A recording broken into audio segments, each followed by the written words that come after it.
to sakra je? Jak víte, část našich vkladů byla uloupena. Relativně malá částka. 68 milionů. Jaký hlupak by nás asi okrádal? Bezvýznamný, nalíčený debil v hadrech. Ale to nás nemusí trápit. Horší je, že naše peníze sleduje policie. Díky šikovným zdrojům pana Maroniho víme, že policie pomocí značených peněz našla naše banky a že nám chtějí obstavit zdroje, a to dnes. A jelikož snaživý nový návladní vyřadil veškerou mou konkurenci ze hry, jsem vaše jediná naděje. Co tedy navrhujete? Přesun všech zdrojů na jedno bezpečné místo, mimo banky. A kam? To budu vědět jen já. Když by policie na někoho něco našla, ohrozilo by to peníze nás všech. Jak víš, že nedostanu k tobě? Letím do Hongkongu, pryč od Dentovy pravomoci, a Čína nikoho z vlastních lidí nevydá. Jak rychle peníze přesunete? Už se stalo. Ze zřejmých důvodů jsem na vás nemohl čekat. Buďte v klidu, vaše peníze jsou v bezpečí.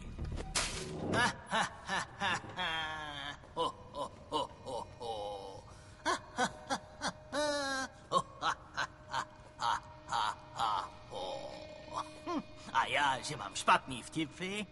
Řekni jediný důvod, proč bych ti neměl urvat hlavu. Co třeba malý kouzlo? A teď tuhle tu tušku nechám zmizet. A tada! No, a je pryč. A mimochodem můj oblek nejsou hadry. To snad víte, platili jste ho. Sedni si. Chci slyšet, co nabízí. Přetočíme hodiny o rok zpátky. Ani poldové a ani právníci by si na vás netroufli. Takže, co se stalo? Upadly vám snad koule? Víte, člověk jako já...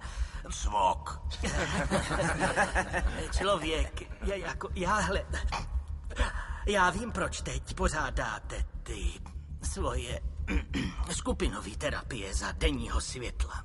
Vím, proč se v noci bojíte vycházet ven. To Batman. Víte, Batman bohužel ukázal Gothamu, co jste ve skutečnosti zač. Dent, to je jen začátek. A pokud jde o takzvaný plán tady pána z televize, Batmanova pravomoc nikde nekončí, najde si ho a vymáčkne to z něj. Čupaninu poznám na první pohled. Co navrhuješ? To je prosté, je třeba zabít Batmana. Když je to tak prosté, proč si ho ještě nezabil? Ani šílený kuře zadarmo nehrabe. Kolik za to chceš? Půlku. Seš blázen. Ne, to nejsem. Jestli to nevyřešíme sami a rychle, chudák pan Gamble už nebude mít brzo ani kilo pro babičku. Už mám toho šest. Ale, a nechceme, aby nám to vybuchly emoce. Myslíš, že nás obereš a projde ti to? Já. Nechám rozhlásit 500 táců za mrtvýho šaška, 1 milion za živýho, který ho naučím, jak se chovat. Dobře, tak víte co? Zavolejte mi hold, až to začnete brát trochu víc vážně. Tady máte vizitku.